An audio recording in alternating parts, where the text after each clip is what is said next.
Niloloko natin ang taong bayan nito. So baluktutin lang natin ang batas, wag nating babalin. Baluktutin lang. If it will fit us, it's bending the law. If it fits the Dutertes, it's breaking the law. Ganon. Pag confidential funds ni BP Sara, that's breaking the law. Pag confidential funds ni Bongbong Marcos, bending the law. Wow, malupit. Ang lupit mo, boying. Pero kasi this is very serious. Naku, malapit na. Malapit na ang katapusan ng mga magnanakaw sa Pilipinas. So ito na, may isa pang testigo. May tumawag sa akin na uma-assure ba daw na... Narito ang Balitang Pinoy TV.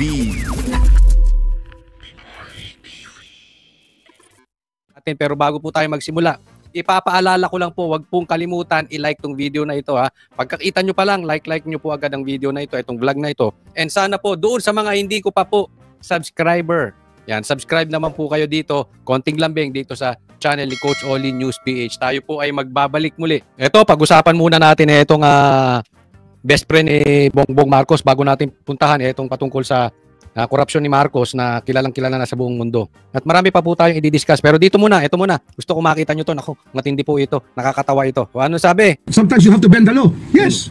But you're not breaking the law. Yo. Ito, abogado. Pinaglaruan na yung salita.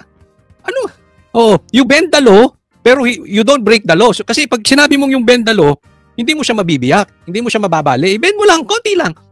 Sa salita, ang tawag namin dyan sa mga kalalaki, hindi po ito kabastusan but this is reality. Oo. Ano sasabi? Ang ibig sabihin nito si Bongbong Marcos, walang tuduhan. Ulo-ulo lang. Ganon din yun. Inulo-ulo mo eh. Di ba? So, hindi niya babaliin ng batas, babaluktutin lang, pambihira. So, yan ang Secretary of Justice natin dati. Babaluktutin ang batas. Okay lang yun. Huwag mo lang baliin. Babaluktutin ang batas. Yaan din ang ombudsman natin ngayon. Naku, nakakatakot pagka ganyan ang nakaupo. Sige, tuloy. Hindi naman na malinaw doon. You're not breaking the law. There's nothing wrong with bending the law kasi bending lang yan eh. Parang ruler yan. Pwede mong within the bounds. Within the bounds. Di ba? Within the bounds. Within the bounds of law. Within the bounds. So, binaluktot mo lang yung batas. Teka, ito ang talong. Yung katulad sa kaso ng anak mo na nahulihan, na nagpadala ng droga at ngayon ay biglaan na lang na di umano. Yan ang sinasabi ng taong bayan eh, na bigla na lang nawala. So yun ay hindi breaking the law, bending the law. Ano pa yung bending the law? Yung pinasok ng compound ng KOJC ng 5,000 pulis at nagstay doon ng 16 days at sinabi ni Bongbong Marcos na wala namang pumasok na may baril pero may baril at wala naman silang search warrant pero nag-search sila. So yun ay bending the law. Hindi yung breaking the law. Yung bang ibig mong sabihin? Yung pagkidnap kay PRRD. Yun ba ay hindi natin pinadaan sa due process, hindi dumaan sa korte ng Pilipinas. Yun ba ay bending the law o breaking the law? Ayun ang sinasabi ka natin eh. Pag ikaw ba nagpapadala ng mga droga dito, breaking the law o bending the law? Tayo hindi magkakaintindihan eh. Ganyan yung sinasabi ni Cayetano. Pagka ang gagawa si Risa, amendments. Pag yung minority block ang gagawa, insertions. Pambir. Niloloko natin ang taong bayan nito. So baluktutin lang natin ang batas, wag nating babalin. Baluktutin lang. If it will fit us, it's bending the law. If it fits the Dutertes, it's breaking the law. Ganon. Pag confidential funds ni BP Sara, that's breaking the law. Pag confidential funds ni Bongbong Marcos, bending the law. Wow, malupit. Ang lupit mo, boying. So the rationale, don't break the law. That's also the rationale for equity. Equity, di ba? Equity yun eh. Palakpakan naman. Sa mga kaabogaduhan, pinapanawagan ko kung may nanonood sa aking abogado, harinawa, kayo nang bahala dito sa sinasabing top-notcher pa di umano ng UP Law. Wow! Mga abogado, kayo na ha? Yan ang ombudsman natin. Okay? Bending, breaking. Risa, amendments, insertion. Nilyamas nyo na yung mga salita. Mga ano kayo. Next topic po. Grabe no, yung kanina clown. Ito, isa pang clown. Tingnan natin. Tingnan natin. Mga kababayan, nais kong ipakilala ulit ang ating paboritong kandidato para sa Senado. Yung paborito mo pala yan. Pinagtanggol mo pa. Alam mo na nga ang karakas niyan eh. Sabi pa nga ni BP Sara, dati pa, may kaso na yan. May kaso yan ng bribery. Paborito po pala yan. Kaya pala, ginawa mo House Speaker. Speaker of the House. Kaya pala, sa 3 taon na nagnanakaw, di umano ng kaba ng bayan, sa bandang huli mo lang. Sinita, bakit nagkaonsehan ba kayo? Nakay, nahuhuli ka. Ito po ang ating minamahal na magiging senador, Martin Romualdez, na siyang nagpakita ng malasakit sa lahat ng naging biktima ng Yolanda. At Ako siya pa ang nagkaroon na. Siya ba? Do you agree with this man? Siya raw ang nagmalasakit sa Yolanda. Sige nga, pakilagay nyo doon sa mga eto ba ang nagmalasakit talaga sa Yolanda o ito ang huling dumating? Nagtatanong lang, ha? Nagmalasakit? Bakit ninakaw di umano yung pondo para sa baha? Kung nagmamalasakit itong mama na ito, dahil nasa lanta ng bagyo, dapat nauunawaan niya ang kalagayan ng mga nababagyo. Ba't hinayaan niyang malunod sa baha ang mga kababayan natin? Yan ang sinasabi, di ba? Ito ang isa sa mastermind. O baka 2 kayong mastermind. Nakaw! Nagsama yung magpinsan. O, di ba? Hinayaan yung malunod. Teka muna. Diretso muna natin. pinagpatuloy niya sa kanyang pagpapasa ng mga batas para tulungan ang mga ating mga biktima. Teka muna. Bago tayo mapalayo, may napapansin ba kayo kay Tambi? Parang may something, no? Hindi, parang abnoy. Okay, there's nothing wrong kung mag-abnoy ka, okay? Sinasabi ko lang, may something di ba? Yung A pala niya, hindi isolated case. Meron talaga. Hindi naman sure. Pero hindi pa siya si Lolong yan. Medyo payat-payat pa siya yan. Hindi pa siya yung biggest crocodile in the world. Ngayon si Lolong na siya Lacson, teka muna. Anong prueba mo na may sayad si Kiko Barsaga? Doktor ka ba? Kasi kung titingnan mo lang yung itsura, palagay ko mas may mukha pang may sayad to tingnan mo yung itsura. Okay? Hindi ko sinasabing may sayad siya. Pero kung ang basihan lang ni Lacson at saka ni Puno na may something si Kiko Barsaga at may sayad at wala naman silang medical records, I think it is very safe to say na dapat tawagin nyo rin may sayad to. Mas may mukhang sayad to si Tambi. You agree with me? Tama ba ako o tama-tama? Ayan, pakilagay dyan sa comment section. Kaya ako, para magkaroon ng magandang serbisyo para sa taong bayan mula sa Senado, iboto po si Martin Romualdez para sa Senado. Kaya natalo Last mo na yan, Last mo na yan. Alam na ng taong bayan yung karakas niyong magpinsan. Alam na nila yung teamwork nyo. Alam na ng taong bayan yung sa buhatan nyo. Yan ang pamilyang Marcos at Romualdez na nagpahirap sa bansang Pilipinas. Di umano. Bow. Ay, nako. Okay, next topic po tayo. Okay, ito basahin natin yung post ni Kiko Barsaga. My speech urging the resignation of President Marcos has reached international news. Yahoo! Now the world knows of the corruption of the Marcos administration. Dati naman ikaw naman Kiko Barsaga, dati naman na nilang alam. Ay, hindi, yung tatay pala. Hindi pala yung anak. Sabi siguro sa ibang bansa, like father, like son. 'Di ba? Alam mo yan na sinasabi noon 'di ba? Huwag nyong ipataw sa anak yung kasalanan ng tatay. Pati yung mga kasamahan kong DDS na bola nun Kaya nga yung ibang DDS, minumura kami dati. Bakit daw namin hindi suportahan si Bongbong Marcos sinuportahan ni BP Sara? Hindi kami mabubudol niyan. Sinabi sa amin diretso ni PRRD, ngagbayan, bangag yan. Kaya ayaw talaga namin. Pero pati yung mga DDS vloggers before, sinasabi yan, di ba? Huwag nyo ipataw kay Bongbong Marcos yung kasalanan ng tatay. Ngayon, yan, di ba? Totoo naman. Hindi ko po sila sinisisi. Sinasabi ko lang, buti alam na nasa buong mundo. Kasi mabuti nga ito, pinick up pa ng international news. Ang problema sa ating Pilipinas, yung iba dyan, bayad pa. Di ba? Yung iba nga dyang news, kinokontra pa si Marcoleta. Ganyan sila. Parang gusto pang gawing hero. Gusto pang sambahin si Tambi tsaka si Bongbong Marcos. Buti pa ang international news may pakinabang kaysa yung ibang news media sa atin. Halatang bias sa mga magnanakaw.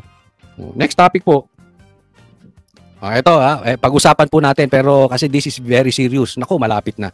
Malapit na ang katapusan ng mga magnanakaw sa Pilipinas. Ito na, may isa pang testigo. May tumawag sa akin na kung ma-assure ba daw namin sa Senado yung kanyang security, yung kanyang safety, kanyang security, kung siya ay uuwi dito sa ating bansa. So apparently, nasa tabas ng bansa ito. Gustong umuwi at mag-testify. sa Blue Ribbon Committee. So sabi ko, I will arrange with the leadership of the Senate at pag-usapan namin yan para ma-provide ng USAA, Office of the Sergeant at Arms, yung safety pag. Ito ang problema dito. Baka mamaya, yung nangyari kay Diskaya, pinangakuan ni Marcoleta, tapos nung pinalitan na si Marcoleta, pinapasok na si Boying, gusto nila mag-submit sa kanila bago bigyan ng proteksyon. Ganyan din si Gutesa, di ba? Gusto magpakita muna sa kanya. Mahirap di ba? Ultimo si Gutesa, nagtataka kayo, bakit walang tiwala sa DOJ? Bakit walang tiwala kay Boying? Can we blame him? Hindi. Ngayon, eto. Yung isa sa pinangalanan ni Gutesa na may alam doon sa mastermind, gusto mag-testify. Kaya nga napakalaking bagay na ito dahil makikita natin na talaga namang legit na testigo to si Gutesa. Kaya lang, kailangan niya rin protektahan yung sarili niya. In short, wala siyang tiwala sa sistema natin. Wala siyang tiwala sa gobyerno natin. Wala siyang tiwala dito kay Boying. Kaya ayaw niya magpakita. Basta nasabi niya na, nasa sa atin na, mga Pilipino, tayong taong bayan, paano natin bibigyan ng katarungan yung sinabi ni Gutesa. Nasa Senado na. Ang problema, itong Senado naman, hinaharang nitong mga dalawang tuta. Di ba? Nung napalitan si Marcoleta at saka si Chis Escudero. Kaya nga dapat, sabi ko, ibalik yan dalawang yan. Pero anyway, andyan na tayo. Meron pa isang testigo. Ngayon, titingnan natin kung magano, kung imbestigahan to at papayagan to ni Tuta Soto. Baka mamaya, pati to si Erwin, ayaw pagsalitain kung sino. Dahil natatandaan natin, si Gutesa, even yung party list ni Erwin Tulfo ay ibinanggit. So, baka mamaya, mabanggit ng todo-todo itong party list ni Erwin Tulfo. Hindi papayagan yan. Dahil, syempre, ang Blue Ribbon Chairman ay si Erwin Tulfo. So, alam natin ang kalakaran nila dyan. Haharangin talaga nila yan. Sana nga makapag-testify ito. Balik mo dito sa Pilipinas. Yung pong nag-ano sa inyo, nagparamdam o pumunta sa inyo na gusto mag-testify at sinasabi ho ninyo, bagman ito ni Zaldico. May kaugnayan ba ito kay Martin Romualdez? Yan, dadala ng pera. Yung tumatanggap ng pera para kay Zaldico, according to testimonya, hindi lang naman testimonya ni Marines, ni Sergeant Gusita, yung Gutesa, yung ang narinig natin yung mga pangalan na yan, kundi pati na rin doon sa bibig mismo ni Engineer Alcantara. Sabi niya kung sino yung mga tao ni Zaldico na... Yan, kita nyo, hindi lang si Gutesa. Pati yung iba pang pati nga to si Alcantara, binabanggit itong testigo na lalabas pa.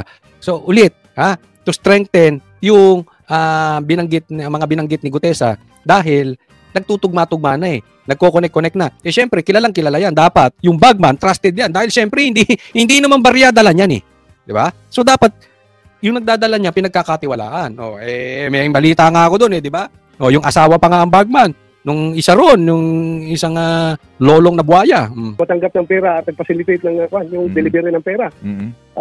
Nabanggit naman, dalawang source na nagbanggit dito. Kaya siguro na-pressure na itong tao na ito at nagparamdam sa akin, may tumawag sa akin na kung ma-assure ba daw namin sa Senado yung kanyang security, yung kanyang safety, yung security, kung siya ay uuwi dito sa ating bansa. So apparently, nasa tabas ng bansa ito. Gustong umuwi at... Yun ang nakakatakot dyan. May binanggit mo nasa ibang bansa.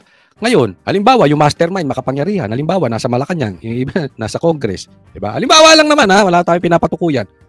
Meron silang kakayanan para matrace. Hoy, si ganito, kunwari, pauwi na yung mama na yan. Airport pa lang. Alam nyo na gagawin. Diba? Pwede nila. Kayang-kaya nilang gawin. Sana ba to hindi mo na sinabi na nasa ibang bansa pa? Paano harangin yan? Ako, paano nyo susunduin yan? Mag-testify sa Blue Ribbon Committee. So sabi ko, I will arrange with the leadership of the Senate at pag-usapan namin yan para Dapat ito sa airport pa lang, puntahan mo na, Senator Bato. Ikaw na mismo pumunta ron. Baka mamaya, ibalik na naman si Torre. Kidnapin na naman yan. Pambira. Yari tayo dyan. Puntahan nyo na sa airport. Provide ng USAA, Office of the Sergeant at Arms, yung safety pagbalik mo dito. Huwag mo na iasa sa iba. Ikaw na sumundo, Senator Bato, para sigurado. Opo. Ano ho ito? Isa lang po siya? Ilan po sila? At ano ho ang kanyang posisyon sa gobyerno kung meron man? Lang ito siya, Ted, no? Ito yung pinangalanan ni, di ba may dalawang pinangalanan si Gusita, nagtauhan ni Zaldico na nag-deliver ng pera from Zaldico to Martin Romualdez, doon sa bahay ni Martin Romualdez. Sa may, yung mga bahay na pinagdidalahan na ng pera. Ito yung mga tao na in charge, sabi ni Gusita. At itong tao na ito, yung nagparamdam sa atin na gustong umuwi dito at mag-testify. Okay. Dalawa po sila? Isa lang. Dalawang nabanggit, pero yung isa lang ang nagparamdam sa akin. Dalawang nabanggit, yung isa ang nagparamdam sa akin. Through someone na tumawag sa akin. Alam mo, dapat yung isa, sana nasa ibang bansa pa rin. No, magtago-tago muna siya dahil hindi siya talaga pwede dito sa Pilipinas, yayariin yan, ano? Lalo-lalo na alam natin na nagkakabukingan na. So, ano ba 'tong nasa? Saka na lang umuwi dito ang Pilipinas kung ready na mag-testify para maprotektahan ng Senado. Talagang mabigat yan, yayariin yan. Kung pwede ba daw. Sabi ko, wala problema. We will provide security. Meron ho bang meron ho ba silang yung nagparamdam sa iyo, meron na bang sinabi na mga kahit papaano'y hawak nilang ebidensya kung sakasakali man pong harap sa inyo? Hindi pa kasi kami nakapag-usap noted ng tao mismo, kundi yung middleman lang na nag-arrange ng connection sa akin, yun lang nagsabi sa akin. At ang sabi lang, ang pinarating sa akin is willing siya mag-testify. Baka naman may mga may mga ebidensya yan. Alam mo naman, cellphone, pwede ka naman mag-picture agad, pipicture mo sa kotse, daming ang dami, paglabas, picture ka lang, gano'n, di ba? Madali naman gawin yan O kayang-kaya yan. Tsaka madaling matrace yan dahil una sa nila pag yung pera, di ba? Anyway, alam mo, ako naniniwala, pag seryoso naman talaga ang gobyerno, may paraan yan. Ang problema, kung ang gobyerno ay seryoso para pagtakpan, yun ang delikado. Kaya kung ma-assure namin sa Senado yung kanyang safety pag siya umuwi dito sa Pilipinas. So yun lang ang pinarating sa akin. So I am working on that premise. Kaya nga kausapin ko yung liderato ng Senado kung meron ng bagong Blue Ribbon Committee chairman, sana magpatuloy natin para we will get to the bottom of it. Alam mo ako, sorry ba to. Sa ngayon na nauupo nga na for the meantime, na si Erwin Tulfo ang Blue Ribbon chairman. The same person willing to bend the law. Same karakas with Boying. Na alam naman natin ay malapit din kay Tambi. So, ewan ko. Kung may tiwala kayo, sa inyo yan. Akin naman, opinion ko lang. Again, pakilagay nga sa comment section, kayo ba ay may tiwala pa dito kung ito ay pangungunahan ni Erwin Tulfo itong Blue Ribbon Committee? Opo, yun yung sinasabi niyong binanggit na dalawang pangalan. Sino nagbanggit no? Si Gutesa o si Gutesa. Alcantara? Sino po? Si Gutesa at si Alcantara. Si Alcantara. Okay. Very common yung names na yun. Yung mga tao ni Saldico. Yung mga man ni Saldico. Dalawang tao yun binabanggit, di ba? Opo, may binanggit po kasi si Gutesa, Mark Bunagan, tsaka Alan Colesio. Yan, isa dyan sa dalawa na yan. Ako, binuko mo pa. Kaya ito, susunod, ako naniniwala ako, tama yung pamamaraan na naisuggest nito, tao na ito. Pakinggan po nyo. Ito po, mati po rito sila, namati dito yung mga bobong nakaposisyon dyan sa Senado na hindi na mga abogado, tapos nakaposisyon na Senate President, Blue Ribbon Chairman. Anyway, gusto kong bigyan ng komentaryo. Napakaganda dito no sinabi ni Cayetano. Kasi pinapanood ko yung yung September 21. I really believe every single person who went there sincere, gusto ng pagbabago, transformation, fed up na, galit. Pero makikita mo yung leaders, iba-iba direksyon. Meron resign pero wag si Marcos. Resign pero dapat si Sara. Resign pero si Marcos lang. Walang dapat mag-resign, dapat makulong. So dun po nag-start ko ma-discern na what if lang, what if? What if the President, the Vice President, lahat ng Senador, lahat ng Congressman mag-resign and then wag tumakbo ng isang cycle? Baka sakaling bumalik yung tiwala at pag may tiwala, dyan papasok talaga yung mas mabilis ang lahat ng ginagawa at gagawin para managot ang dapat managot. Yan, ako bilib ako sa sinabi ni Cayetano. You know why? Mabigat ito. Dapat doon natin tingnan sa konteksto na yon. Kasi nga meron nagsasabi na dapat makulong si Bongbong. Yung iba dapat makulong si Sara. Diba? Meron gano'n na, hindi, yung iba dapat wag mag-resign. Yung iba dapat managot. Yung gano'n. Anong issue? In short, may problema na sa tiwala. Diba? Na hindi natin maaayos ito.